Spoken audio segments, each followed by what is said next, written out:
Ferdy Sambo langsung tertunduk diam tanpa kata saat mendengar tuntutan seumur hidup penjara yang dijatuhkan jaksa penuntut umum terhadapnya pada Selasa 17 Januari 2023. Jaksa penuntut umum tegas menyatakan Ferdy Sambo bersalah dalam kasus pembunuhan berencana terhadap Brigadir J. Mantan Kadif Propam tersebut dinilai JPU terbukti melakukan tindakan melawan hukum yang mengakibatkan hilangnya nyawa orang lain, yakni melakukan pembunuhan berencana hingga melakukan upaya menutup-nutupi kasus dengan membuat skenario. Sebagai petinggi Polri, Ferdy Sambo juga berbelit-belit dalam menyampaikan kesaksiannya. Tuntutan itu disampaikan jaksa di persidangan yang digelar di Pengadilan Negeri Jakarta Selatan, Selasa 17 Januari 2023 yang dikutip dari Kompas TV. Mendengar tuntutan tersebut, Ferdy Sambo terlihat diam memperhatikan tanpa reaksi.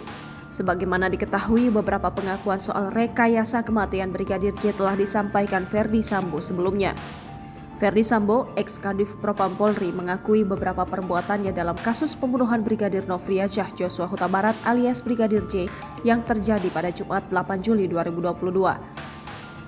Pengakuan tersebut disampaikannya saat hadir sebagai saksi sidang kasus obstruction of justice atau perintangan penyidikan dengan terdakwa Hendra Kurniawan, Agus Nurpatria, dan Arif Rahman Arifin pada Kamis 5 Januari 2023. Ferdy Sambo mengaku dirinya membuat kebohongan untuk menutupi kasus pembunuhan ini.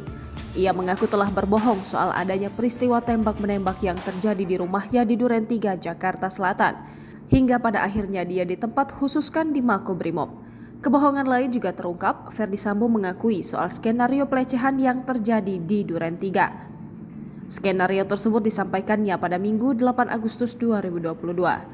Sebelum memberikan pengakuan, awalnya skenario Ferdy Sambo berjalan mulus. Banyak yang percaya tewasnya Brigadir J karena terlibat baku tembak dengan Richard Eliezer. Namun, situasi berubah tak lama setelah Richard Eliezer ditetapkan sebagai tersangka pembunuhan Brigadir J pada Rabu 4 Agustus 2022. Selang beberapa hari, Richard Eliezer kemudian mengubah keterangannya dan membongkar skenario Ferdy Sambo. Mendengar informasi tersebut, Ferdy Sambo sempat terkejut, namun pihaknya tidak akan percaya jika tak ada berita acaranya.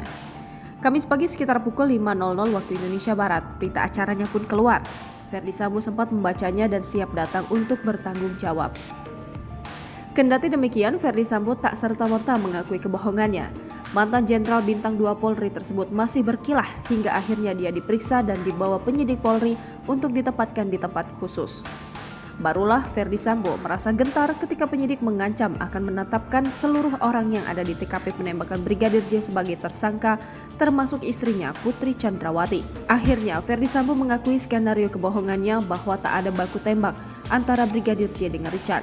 Mengenai peristiwa pelecehan, Ferdy Sambo juga mengakui bahwa tidak terjadi pelecehan di rumah Duren 3. Namun sampai saat ini pihaknya masih bersikukuh mengatakan bahwa pelecehan terjadi di rumah Magelang, Jawa Tengah sehari sebelum penembakan. Jangan lupa subscribe, share, komen, dan like ya!